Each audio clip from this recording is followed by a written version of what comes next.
अस्सलाम वालेकुम नाज़रीन, हॉट इशू प्रोग्राम में भली कार मैं तव्हांजी मेज़बान सबीन मेमण। नाज़रीन, हॉट इशू प्रोग्राम में ॻाल्हि कंदासीं मार्चनि जे हवाले सां। जेकॾहिं पीपुल्स पार्टी जे अवामी लॉन्ग मार्च जी ॻाल्हि कजे त क़ाइद आज़म जी मज़ार खां मार्च शुरू कयो वियो, जेको घोटकी पहुतो। घोटकी में भरपूर इस्तक़बाल करण खां पोइ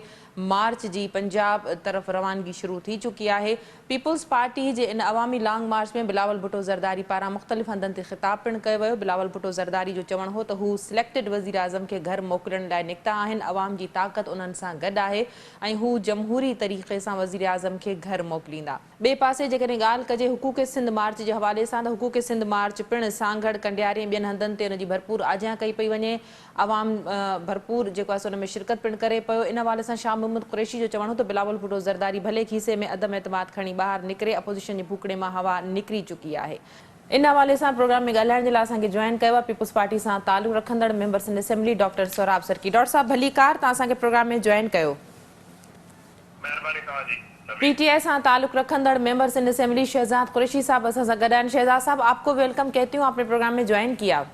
शुक्रिया जी, बहुत शुक्रिया। डॉक्टर साहब, छा चवंदो पीपुल्स पार्टी जो अवामी लॉन्ग मार्च घोटकी पहुची वियो, अवाम जो समुंड नज़र अचे थो, माण्हुनि पारां भरपूर जेको आहे सो वार्म वेलकम कयो वञे थो, आजियां कई वञे थी। छा चवंदो बिलावल भुट्टो ज़रदारी मुख़्तलिफ़ हंधनि ते ख़िताब बि कयो आहे, वज़ीर आज़म खे तनक़ीद जो निशानो पिणु बणायो आहे।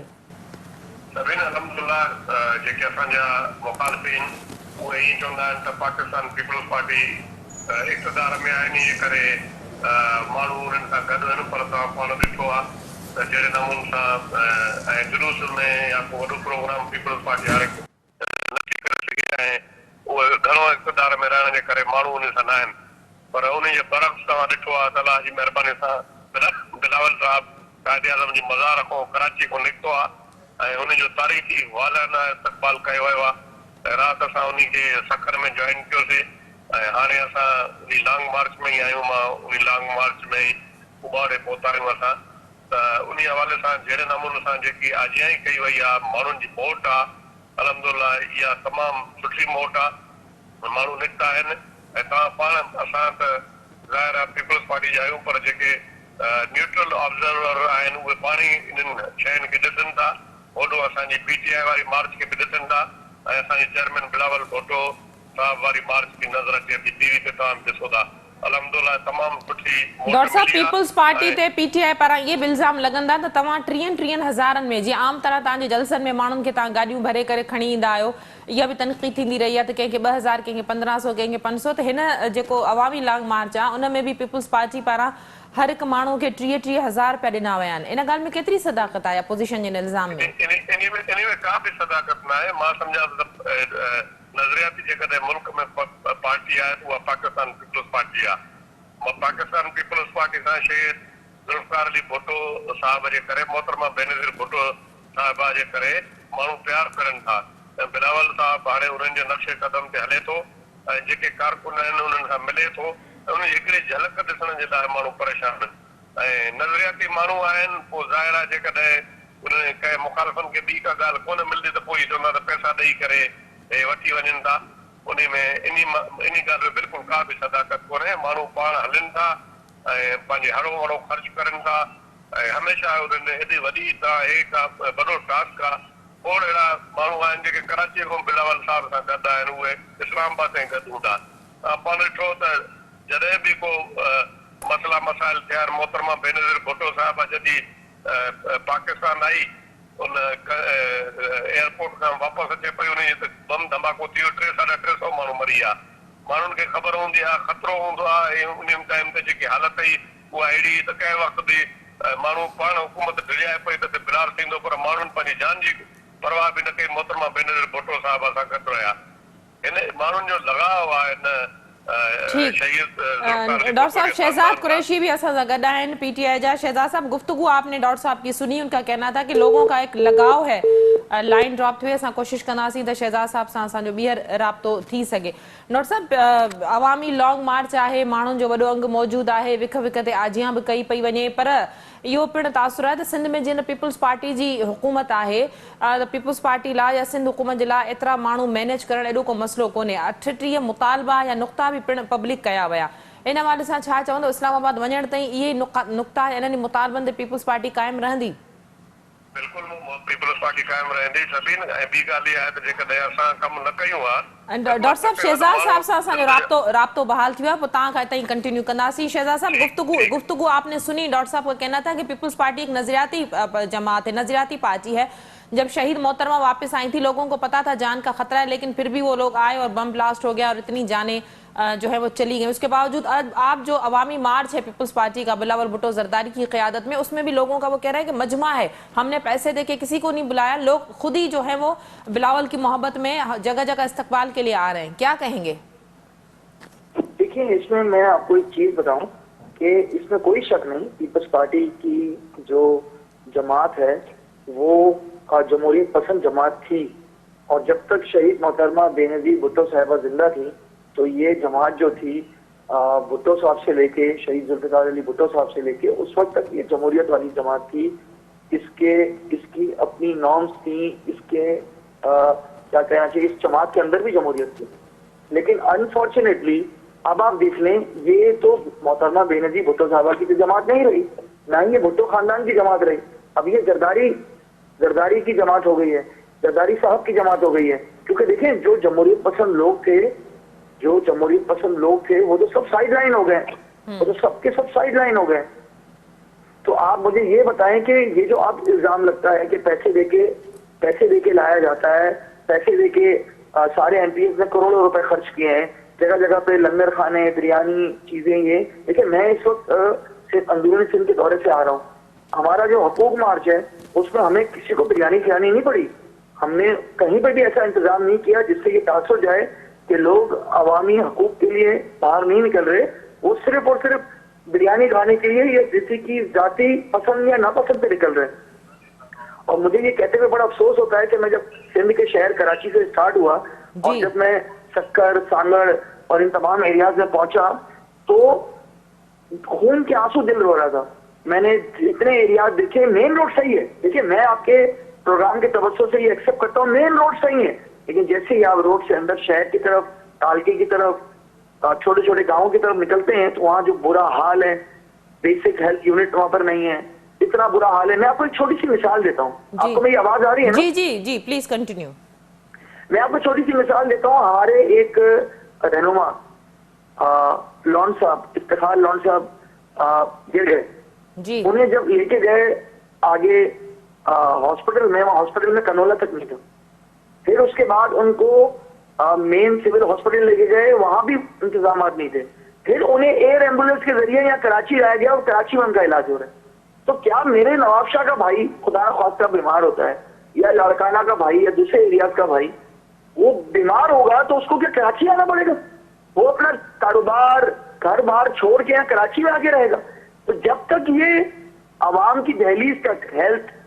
एजुकेशन, ये सारा निजाम नहीं पहुंचाते, ये हमसे 3.5 साल का हिसाब किताब मांग रहे हैं। आवाम को हमसे पूछना चाहिए 3.5 साल में, हम अकाउंटेबल हैं। लेकिन मेरा एक सवाल ये है कि ये 14-15 साल का हिसाब किताब ये कब देंगे हमें? ये किससे हम हिसाब किताब लें? बिलावल जरदारी साहब से लें, किससे लें? मेरा सवाल सब ये है। जी शहजाद, ये आपने बिल्कुल दुरुस्त वजह फरमाया कि सिंध में हेल्थ या एजुकेशन की सूरत हाल बद से बदतर है, लेकिन उसके बावजूद पीपल्स पार्टी ये ज़रूर क्लेम करती है कि अवाम उनको वोट देता है, अवाम उनको जो है वो इलेक्ट करता है, वो खुद से नहीं, अवामी हुकूमत है, अवाम जो है पीपल्स पार्टी से मोहब्बत करते हैं। इस बयानिए का क्या कहा जाए? देखिए, सबसे इम्पोर्टेंट चीज़ ये है कि हमें ये बात मद्देनजर रखनी है कि हम क्या चाहते हैं और क्या सिंध के लिए बेहतर है, पाकिस्तान के लिए बेहतर है। हम तो कहते हैं सिंध के शहरियों को हेल्थ कार्ड भी मिले। कौन देगा हेल्थ कार्ड, मुझे बताएं। आप हमसे 3.5 साल का हिसाब किताब मांगे, हम आपको देने लग जाएं। दूसरी तरफ हम आपसे बोले 15 साल का हिसाब किताब दे दो तो आप कहें कि हम तो देने को तैयार ही नहीं है। तो ये हालात कैसे बेहतर होंगे सिंध के? तो मैं सिर्फ ये कहना चाहता हूं कि मेरिट पे सोच लें, मेरिट पे ये सोच लें। 15 साल आप सोचें सबीन, 15 साल गवर्नमेंट रही है, 15 साल आप सोचें तो ये 15 साल 14 साल ये कोई कम अरसा नहीं होता। तो हमसे तो 3.5 साल का बार बार मांगते हैं, हम इनसे कहते हैं 15 साल का हिसाब किताब दे दें। ठीक, डॉक्टर साहब गुफ्तगू तव्हां शहज़ाद साहब जी ॿुधी 3 सालनि जो तव्हां हिसाब घुरो था पहिरीं 15 सालनि जो हिसाब त ॾियो हुननि जो चवण त हुनजो हिकिड़ो कारकुन जेको आहे सो ज़ख़्मी थी पियो त उते का सिंध में के अहिड़ी अस्पताल नहीं जिते हुनजो इलाजु कराए सघिजे हुनखे कराची मुंतक़िल कयो वियो आहे जिते हुनजो इलाजु थिए पियो सिंध में सिहत जूं सहूलियतूं अहिड़ियूं अणपूरियूं आहिनि इन खां पीपुल्स पार्टी बि डिनाए नथी करे सघे असां तव्हां सभु इहो सूरतहाल ॾिसूं था बावजूदि कोशिशनि ऐं दावनि जे सूरतहाल वाकई तमामु घणी ख़राबु आहे मार्च जे हवाले सां मूंखे ॿुधाइजो पीपुल्स पार्टी जो अवामी लॉन्ग मार्च बि जारी आहे PTI जो हुकूक सिंध मार्च बि जारी आहे छा ॿई मार्च हिक ॿिए जी काउंटर हिक ॿिए खे करे सघनि था न बिल्कुलु काउंटर नथा करे सघनि ऐं वॾो फ़र्क़ु आहे PTI जी मार्च में पाकिस्तान पीपुल्स पार्टी मार्च में तव्हां जेके न्यूट्रल आहियो साफ़ी एंकर पर्सन तव्हां पाण उन ते पाण ईमानदारी सां तबसरो करे सघो था बहरहाल जेके मुखालिफ़ हूंदा आहिनि त उहे त मुखालफ़त ई कंदा ऐं मूंखे त ॾाढी ख़ुशी थी आहे छाकाणि त तक़रीबन 14 साल थी विया आहिनि पाकिस्तान पीपुल्स पार्टी जी गवर्नमेंट आहे मां पाण इहो महसूसु कयां पियो त ख़ुदा न ख़ासा असांजो चेयरमैन साहिबु निकिरे मुमकिन आहे त असां मुसलसल 14 साल हुकूमत में रहिया आहियूं मथां उहो रिस्पॉन्स न मिले माण्हू उहो रिस्पॉन्स न ॾियनि तव्हां यकीन कयो मूंखे उहो रिस्पॉन्स ॾिसी करे तमामु घणी ख़ुशी थी आहे ऐं सभ खां वधीक फ़ैसिलो करण वारो जेको फैक्टर हूंदो आहे तव्हां पाण ई सम्झो था उहो अवाम हूंदो आहे अवाम जंहिंसां गॾु हुजे उन खे का बि दुनिया जी ताक़त हिलाए नथी सघे अलहमदुलिल्लाह जहिड़े नमूने सां असांजे चेयरमैन साहिब जी सिंध जे अवाम पूरे कराची खां वठी हाणे असां उबाड़ो बि क्रॉस करे विया आहियूं जहिड़े नमूने सां वालियाना इस्तक़बाल कयो आहे इन में इहो साफ़ ज़ाहिर थिए थो त पाकिस्तान पीपुल्स पार्टी जी मक़बूलियत अलहमदुलिल्लाह अॻे खां वधी आहे ऐं जीअं तव्हां चयो त हेल्थ जे मामला या कुझु मामला बिल्कुलु उन में कमियूं पेशियूं आहिनि पर मां हिकिड़ी गुज़ारिश कयां त जॾहिं को वॾो को सीरियस एक्सीडेंट थींदो आहे या का सीरियस इंजरी थींदी आहे अल्टीमेटली पंजाब खां बि माण्हू कराची खणा ईंदा आहिनि इलाज जे लाइ बलूचिस्तान खां बि खणा ईंदा आहिनि ख़ैबर पख्तूनख्वा खां बि खणा ईंदा आहिनि छो जो कराची जा डॉक्टर जेके आहिनि सुठा डॉक्टर आहिनि ऐं उन में पाण हिननि जो PTI वारनि जो हिकिड़ो माण्हू ज़ख़्मी थियो या असांजा ख़्याल ज़ाहिर आहे उहे जेके घर भाती आहिनि उहे बि इहा कोशिशि कंदा आहिनि त जेको वॾो शहर हुजे जिते सुठियूं लेबोरेटरीज़ हुजनि उते वञनि उन में थोरो घणो ज़रूरु मसइलो आहे पर अहिड़ी सूरत हाल बिल्कुलु न आहे जो असां जेका फर्स्ट एड वग़ैरह नथी मिले ऐं काफ़ी असांजा जेके रीजन आहिनि काफ़ी बहितर थी विया आहिनि जेके डिविजनल हेडक्वार्टर आहिनि जिते मेडिकल कॉलेज ठही वियूं आहिनि यूनिवर्सिटियूं मेडिकल जूं ठही वियूं आहिनि असां आहिस्ते आहिस्ते बहितर कयूं था ऐं उन में जेको उते जेके डॉक्टर अवेलेबल हूंदा आहिनि जेके वॾा डॉक्टर हूंदा आहिनि जेके सेंसिटिव ऑपरेशन कंदा आहिनि डॉक्टर साहब शहजाद साहब गुफ्तगू आपने डॉक्टर साहब की सुनी डॉक्टर साहब कह रहे हैं कि पीपुल्स पार्टी का जो अवामी लॉन्ग मार्च है और PTI का जो हुकूक सिंध मार्च है एक दूसरे को काउंटर नहीं कर सकते PTI का जो हुकूक सिंध मार्च है उसमें लोगों की तादाद देख सकते हैं उनका कहना है कि इलाज की क्या बात करते हैं पंजाब से लोग सिंध में इलाज करवाने आते हैं देखिए अगर ये कराची के 2-3 हॉस्पिटल की बात कर रहे हो तो एक अलग बात है जी बिल्कुल कराची की बात कर रहे हैं कराची में वो कह रहे हैं कि डॉक्टर्स अच्छे ही कराची में सिंध के इलाज की बात करता हूँ ना तो ये हमेशा NICVD की बात करते हैं मुझे एक बात बताएं दिल के अलावा भी कोई बीमारी होती नहीं होती है तो अगर दिल के अलावा भी कोई बीमारियां हैं तो वो किधर जाएं ये जिना सिविल मैं तो आपको मैंने अभी आपको शुरू में कहा कि मेरे सिंध के भाई बेचारे इधर आते हैं इलाज कराने के लिए ठीक है ना वो आते हैं उन्हें हम कोई और वो बेचारे यहाँ पर आके इलाज कराते हैं तो इस पर हम क्या करें मुझे बताएं ना तो अब तरीकाकार ये है कि सिंध के तमाम शहरों में इलाज मुआवजे की सहूलतें होनी चाहिए ना तो इसके लिए मुझे बताएं कि क्या होगा कौन इसका रिस्पॉन्सिबल होगा और ये कैसे होगा तो जब तक सिंध के हुक्मरान ये नहीं सोचेंगे कि सिंध में हर गरीब आदमी को मुफ्त इलाज हो जैसे कि पंजाब में हुआ है पंजाब में हेल्थ सिस्टम आप देख लें KPK में हेल्थ सिस्टम देख लें ठीक है और ये तमाम एरियाज में देख लें और फिर इसको कंपैरिजन सिंध से करें तो आपको मेरे अपना किए हुए सवाल का खुद ही जवाब मिल जाएगा ठीक शहजाद बहुत शुक्रिया आपने अपना मौक़िफ़ देने के लिए प्रोग्राम में ज्वाइन किया डॉक्टर साहब शहजाद साहब बहुत शुक्रिया आपने आज के प्रोग्राम में हमें ज्वाइन किया डॉक्टर साहब तव्हां सां गॾु ई रहिजो नाज़रीन प्रोग्राम जे सिलसिले खे जारी रखंदासीं पर हिते वक़्तु थियो आहे मुख़्तसिर वक़फ़े जो वठूं था वक़फ़ो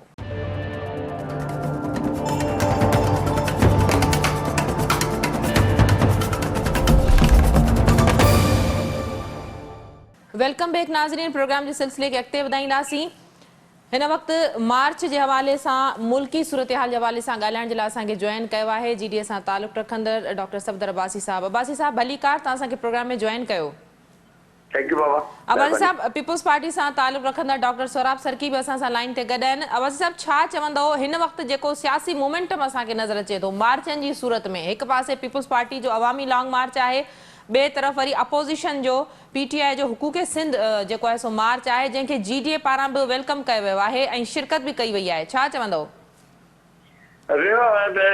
यकीन ॾिसो, हिन महिल जेका सूरतहाल आहे, हाणे 1.5 साल इलेक्शन में तक़रीबन रहिजी वियो आहे ऐं सभु जेके बि जमातूं आहिनि या अलायंसिस आहिनि उहे पंहिंजी पंहिंजी पोज़ीशन वठी रहिया आहिनि मुस्तक़बिल जी। इलेक्टोरल जेका बि हाणे बैटल थियणी आहे, जेका इलेक्शन जी जेका रसाकशी थियणी आहे, उन में सभु जेके बि प्लेयर्स आहिनि पंहिंजो पंहिंजो किरदारु अदा करण जी कोशिशि करे रहिया आहिनि जीअं अचणो आहे इलेक्शन में उनखे फ़ाइदो पहुची सघे। यकीनन जेको पाकिस्तान पीपुल्स पार्टी जी जेका मार्च आहे उहा हुकूमत वफ़ाक़ी हुकूमत जे ख़िलाफ़ आहे। हू चाहिनि था पिया त कहिड़े नमूने में नो कॉन्फिडेंस जे ज़रिए या जेको आहे पंहिंजो अवामी पोल जे ज़रिए जेको आहे हुकूमत खे बि ख़तमु करे सघनि। ॿिए पासे ते जेका PTI जो जेको हुकूमत मार्च आहे, यकीनन असां बहसियत अलायंस जे बहसियतुनि सां असां हिकिड़ो कमु करे रहिया आहियूं। PTI जेका हुकूक सिंध मार्च आहे उनखे यकीनन जेको आहे हिकिड़ी जनरल सपोर्ट मिली आहे, पर ख़ासि तौर ते लाड़काणे जे अंदरि जेको आहे सो असांजे दोस्तनि काफ़ी उनखे सपोर्ट कयो आहे। जेको लाड़काणे जो जलसो थियो आहे उन में हिननि सभिनी PTI जी पंहिंजी बि यकीनन हुननि जा मेंबर्स आहिनि। अमीर भाई भुट्टो साहिबु आहे, अलाबख्श नूर साहिबु आहे, पंहिंजो सफला बड़ो साहिबु आहे, ॿी हुनजी पंहिंजी बि हिकिड़ी पोज़ीशन हिते आहे, पर हुन में यकीनन जेके ॿिया हुनजा अलाइज़ आहे उनजो काफ़ी किरदारु हुयो। ऐं ईअं लॻे थो पियो त जिते किथे GDA जेके दोस्तनि चाहे इंडिविजुअली या बहसियत अलायंस जे जेको आहे सो वासफ महर साहिबु या होॾे मथे घोटकी जे पासे ते साईं अलीगोर ख़ान महर साहिबु जनरली PTI जी जेका हुकूक सिंध मार्च आहे उनखे सपोर्ट कयो आहे। अपोज़िशन जेका सिंध जी अपोज़िशन आहे उनजे तरफ़ां सो मां सम्झां थो त अचण वारे ॾींहंनि में इहो हिकिड़ी जेका सो सभु जेके सियासी क़ुवतूं आहिनि उहे पंहिंजो पोज़ीशन वठी रहिया आहिनि इलेक्शन जे हवाले सां। सो आहिस्ते आहिस्ते यकीनन जेका इलेक्शन जे हवाले सां हिकिड़ी वॾी तहरुक ईंदो। अञा जेको आहे सो माण्हू मुतहद थींदा, पॉलिटिकल वर्कर ॿाहिरि निकिरंदा, पॉलिटिकल पार्टीज़ ॿाहिरि निकिरंदियूं, पॉलिटिकल लीडर्स ॿाहिरि निकिरंदा, त जीअं पंहिंजी पोज़ीशन बहितर करे सघनि अचण वारे इलेक्शन में। मां सम्झां थो इहा हाणे सभु जेको कुझु तव्हांखे नज़र अची रहियो आहे, इहा मुस्तक़बिल जी जेका इलेक्शन अची आहे उनजे नतीजे में जेके हुकूमतूं ठहणियूं आहिनि उनजी तरफ़ हाणे तवजो आहे तक़रीबन सभिनी सियासी क़ुवतुनि जी। ठीकु, डॉक्टर साहब अब्बासी साहब जी तव्हां गुफ़्तगू ॿुधी। अब्बासी साहब जो चवणु हो त हाणे सभई सियासी पार्टियूं पंहिंजी पंहिंजी ताक़त जो मुज़ाहिरो करे रहियूं आहिनि। ईंदड़ चूंडुनि जो जेको आहे सो सियासी मंज़रनामो जुड़ी रहियो आहे, पोज़ीशन पार्टियूं पंहिंजी वठी रहियूं आहिनि। उन बावजूदि जेकॾहिं असां मथे क़ौमी असेंबली वारे लेवल जी जेकॾहिं ॻाल्हि कजे त पीपुल्स पार्टी जो चवणु आहे त असां जमहूरी तरीक़े सां गैर जमहूरी वज़ीर आज़म खे घर मोकिलणु चाहियूं था। जेकॾहिं अदम एतमाद जे हवाले सां ॻाल्हाइजे त हिन वक़्त ताईं अपोज़िशन जो या PDM जे प्लेटफॉर्म तां को सियासी ख़ाको वाज़े नज़र नथो अचे। बिल्कुलु सभिनि मां हिकिड़ी गुज़ारिश कयां, तव्हां पाण ॾिसो त लॉन्ग मार्च जे नतीजे में प्राइम मिनिस्टर रिलीफ पैकेज ॾिनो अवाम खे। सिंध में मार्च खे 2 ॾींहं गुज़रिया, उन खां पोइ जेको चौधरी शुजात अलाए केतिरनि सालनि खां वठी बीमार अलाए केतिरा दफ़ा हॉस्पिटलाइज़ थियो, हाणे वञी करे उनखे ॾिसणु पहुतो आहे। बिल्कुलु हिन लॉन्ग मार्च ऐं हिकिड़े मोमेंटम जेको डॉक्टर साहब ईअं त पोइ शहबाज शरीफ नून लीग पारां बि तमामु घणे सालनि खां पोइ इयादत कई वई। न उहे उन्हनि जा हलीफ़ न आहिनि, उन्हनि जा इतादी न आहिनि, उन्हनि जा पाण में मुखालिफ़ रहिया आहिनि। हाणे हे त इन जे करे विया त अदम एतमाद जी मदद जे लाइ बि विया ऐं पुछण जे बि लाइ बि विया। उन्हनि जा तालुकात सही न, ज़रदारी साहिब उन्हनि जा तालुकात बहितर कराया, अॻे पाण एतिरो परे आहे जो हिक ॿिए सां मिलंदा बि कोन आहे। बाक़ी हाणे हिकिड़ी सियासत आहे, पर मां डॉक्टर सफदर अब्बासी साहिब खे इहो ॿुधायां, शायदि ॿुधे थो त अॼु मूंखे मोहतरमा बेनज़ीर भुट्टो साहिब जी यादि अचे थी। जेकी मां रैली में आहियां, जेकी मां रैली ॾिसां थो, या मोहतरमा बेनज़ीर भुट्टो साहिब जा जेके जलसा हूंदा न, अॼु उहो मंज़र मूंखे नज़र अचे थो। ऐं असांजे लाइ तमामु इहा वॾी ॻाल्हि आहे, ख़ुशी जी ॻाल्हि आहे जो मोहतरमा बेनज़ीर भुट्टो साहिब जो पुटु लख़्त जिगर अलाह जी महिरबानी सां सिंध में त उनजी आहे हुकूमत, इंशाअल्लाह ताला हाणे पाकिस्तान जो बि इंशाअल्लाह ताला वज़ीर आज़म थींदो ऐं तमामु घणी मोट मिली आहे। ऐं इहा असां तवक़ो कयूं था, उमेद बि कयूं था जॾहिं हाणे थोरी देरि में असां पंजाब जे अंदरि दाख़िल थींदासीं उते बि इंशाअल्लाह ताला अहिड़ो अवामी डॉक्टर साहब पंजाब में तव्हांखे छा नून लीग वेलकम कंदी? नून लीग जी मूंखे ख़बर न आहे पर अलहमदुलिल्लाह मां ईअं सम्झां थो तव्हांखे पाण ख़बर आहे त पाकिस्तान पीपल्स पार्टी जनूबी पंजाब में मज़बूत पार्टी रही आहे ऐं हिकिड़ो अहिड़ो टाइम हो जंहिं टाइम ते 17 सीटां सिर्फ़ बचियूं मोहतरमा बेनज़ीर भुट्टो जे ज़माने में वरी 2002 में सिंध दर्जन पार्टी थी करे उभरी वरी उन जी 2008 में हुकूमत ठही इंशाअल्लाह ताला जहिड़े नमूने सां मोमेंटम ठहे थो ऐं जहिड़े नमूने सां बिलावल साहब फ़ैसिलो कयो लॉन्ग मार्च जो इन में मां सम्झां थो इंशाअल्लाह ताला पाकिस्तान पीपल्स पार्टी रिवाइव थींदी ऐं पूरे नेशनल मीडिया ते तव्हां ॾिसो त सिर्फ़ु ऐं सिर्फ़ु तव्हांखे अलाह जी महिरबानी सां जाकू जो लॉन्ग मार्च शुरू थी आहे त सभ खां जेको आहे वधीक जेको कवरेज आहे उहा असांजे चेयरमैन बिलावल साहब खे मिले थी ऐं जेकॾहिं उहा अहिड़ी सूरत हाल हुजे जहिड़ी PTI वारी हुजे ऐं माण्हू न हुजंदा त पोइ असांजो असर बि उहो थिए जहिड़ो PTI जो थियो आहे सिंध में मार्च करण जे छाकाणि त जेकॾहिं माण्हू तमामु घणा आहिनि उन में पोइ जेके बि चैनल आहिनि या जेके न्यूट्रल पर्सन आहिनि उहे मजबूर थी पवंदा आहिनि उन ते तबसरो करण जे लाइ ऐं हाणे अलाह जी महिरबानी सां पाकिस्तान पीपल्स पार्टी जे फेवर में तबसरा थियनि था।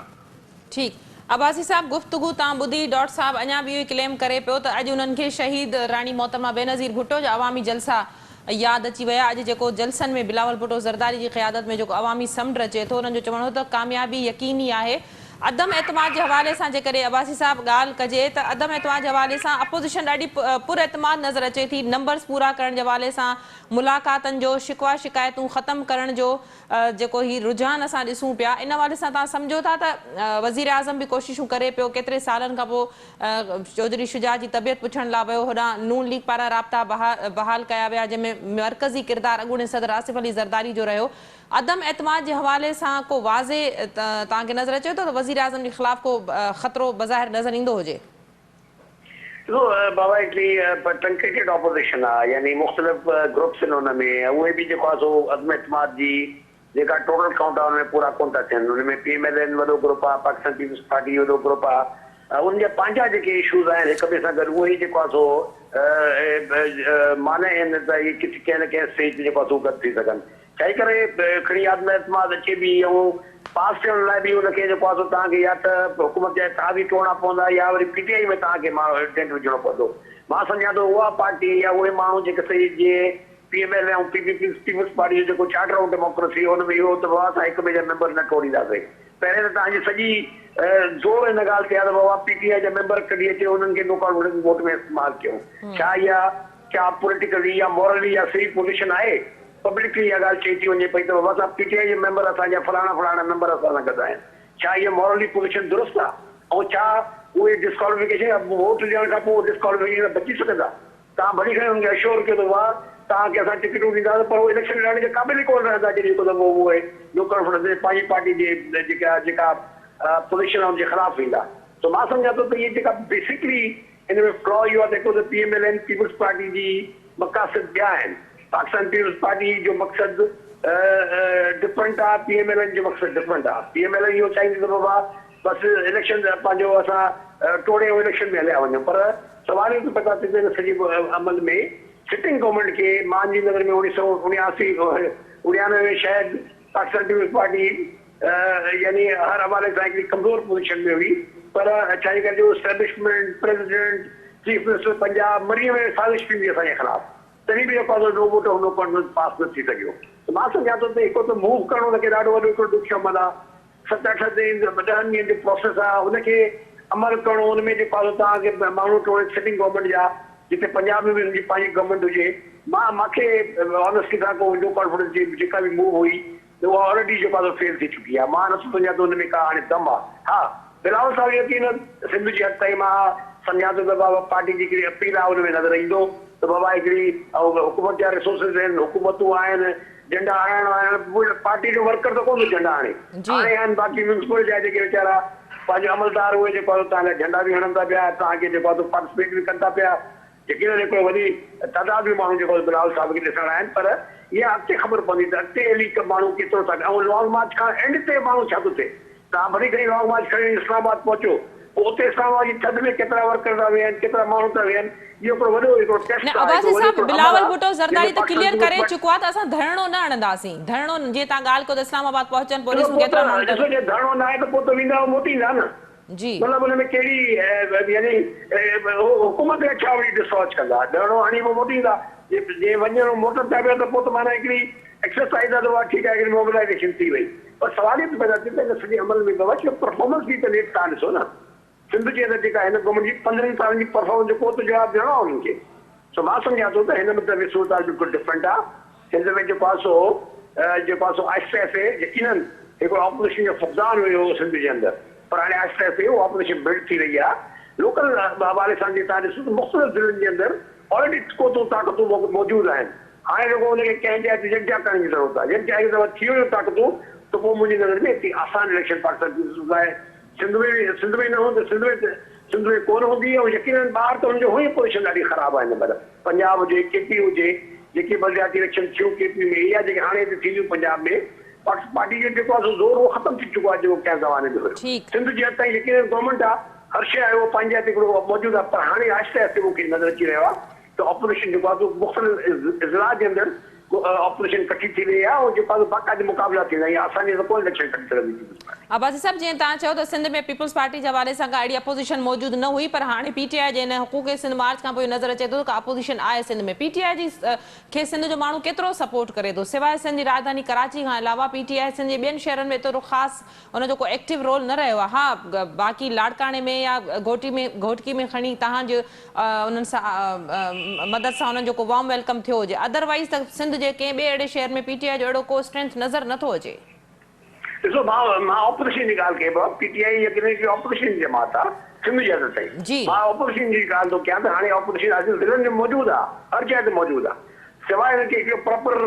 जेको आहे प्रोसेस जे ज़रिए हिकिड़े प्रॉपर प्रोग्राम जे ज़रिए हुनखे तव्हांखे यकजा करिणो आहे। इलेक्शन बाक़ाइदे थींदी। इलेक्शन 2018 में बि बाक़ाइदे थी। पोइ जिते तव्हां अरेंज कयो था त बाबा हुते मैनिपुलेटेड ऐं सिलेक्टेड हुकूमत आहे, सिंध में वरी कहिड़ी सिलेक्टेड हुकूमत न हुई। ही बि सिलेक्टेड हुई न, ही बि हिकिड़ी कॉम्प्रोमाइज़ जे तहत पंहिंजो गवर्नमेंट ठही, हिकिड़ी एग्रीमेंट जे तहत जेको सिंध जी गवर्नमेंट ठही। ऐं मां अॼु बि तव्हांखे चवां ज़रदारी साहिबु उन एग्रीमेंट खे भॼण थो चाहे त पोइ सिंध जी हुकूमत बि हुनजी कोन सलामत रहंदी। ही तव्हां चया था वफ़ाक़ में जेका अरेंजमेंट थी, उन अरेंजमेंट जो हिसो ज़रदारी साहिबु उन अरेंजमेंट में बाक़ाइदा हिसो वरितो। जेका बि इहा अरेंजमेंट थी 2018 में, उहो उन अरेंजमेंट में शामिलु हुयो। हाणे उन अरेंजमेंट खे तोड़ण थो चाहे त पोइ पाण खे बि हुनखे नुक़सानु थींदो। ईअं न थींदो त भाउ तव्हां मथे नुक़सानु पहुचाए थो तव्हांखे कोन नुक़सानु थींदो। इहा वक़्त जी ॻाल्हि आहे। पंहिंजे नज़र में थोरो सदाई सां पाकिस्तान पीपल्स पार्टी वारा पंहिंजी अप्रोच और पंहिंजी सियासत खे सम्झण जी कोशिशि कनि। इक़्तिदार सां हर शइ न हूंदो आहे त पोइ इक़्तिदार आहे तव्हां सभु कुझु करे वेंदो। 2018 में बि बाक़ाइदे इलेक्शन थी ऐं माण्हू 80-90 हज़ार वोट खणी जेको आहे पोइ हुननि शिकस्त खाधी। त इहा 80-90 हज़ार को जेका शिकस्त खायो था त केॾी महिल बि ओवरटर्न थी सघे थी पई। त मां यकीननि जेको आहे एतिरो ज़रूरु थींदुसि त मां ॾिसां थो पियो त 2023 में बाक़ाइदे पाकिस्तान पीपल्स पार्टी जे ख़िलाफ़ सिंध में इलेक्शन थींदी। डॉक्टर साहब, अब्बासी साहब तमामु वॾी ॻाल्हि कई आहे त उन्हनि जो चवणु आहे त मां बाक़ाइदा ॾिसां थो 2023 में सिंध में पीपल्स पार्टी जे ख़िलाफ़ इलेक्शन थींदी। हिन वक़्तु जेको अपोज़िशन जो मुतहरिक किरदारु सिंध में नज़र अचे थो, अॻु में 15 सालनि में तसवुर ई न हो त सिंध में पीपल्स पार्टी जी का अपोज़िशन बि थी सघे थी। इन जो बि जवाबु ॾिजो ऐं गॾोगॾु इहो बि त छा इहा चार्टर ऑफ डेमोक्रेसी जी भञकड़ी न आहे? अब्बासी साहब चयो त हिक ॿिए जा कारकुन जेके जो मुआदो थियो त भई न टोड़िया वेंदा, हाणे जेको नून लीग या पीपल्स पार्टी करणु वञी रही आहे। ॾिसो ॻाल्हि इहा त मूंखे त वॾो अफ़सोस थिए थो, तमामु सीनियर आहे अब्बासी साहब ऐं उन्हनि जो इहो त थोरो मूंखे सम्झ में नथो अचे। पोइ शायदि जीअं के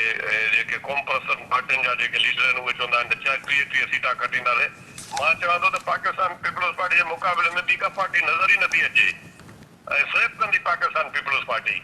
तव्हां इहो ॾिसजो त पाण सभु माण्हू जेके आहिनि तव्हांजा ॿुधण वारा बि इहा ॻाल्हि ॿुधनि था, पाकिस्तान पीपल्स पार्टी जो अलहमदुलिल्लाह को मुक़ाबिलो कोन्हे। पाकिस्तान पीपल्स पार्टी अलहमदुलिल्लाह मोहतरमा बेनज़ीर भुट्टो साहब जे ज़माने में एतिरियूं सीटां सिंध में न कयूं जेकी हिन वक़्तु उन जी अक्सरियत आहे। ऐं डे बाय डे जीअं वक़्तु गुज़रंदो वञे थो सीटां वधंदियूं वञनि थियूं। कहिड़ो माण्हू आहे बशमूल अब्बासी साहब वारा, कहिड़ो माण्हू आहे जेको पाकिस्तान पीपल्स पार्टी में अचण जे लाइ तयारु न आहे? असांखे पाण इहो सोचे सम्झे इहा फ़ैसिलो करणो आहे त कंहिंखे खणूं कंहिंखे न खणूं। असांजी इहा सूरत हाल आहे। जेकॾहिं असांजी ख़राबु सूरत हाल हुजे त पोइ सभु माण्हू पाकिस्तान पीपल्स पार्टी में अचण जे लाइ आता छो हुजनि परेशान छो हुजनि बाक़ी हाणे इलेक्शन जॾहिं ईंदी त ख़बर पइजी वेंदी ऐं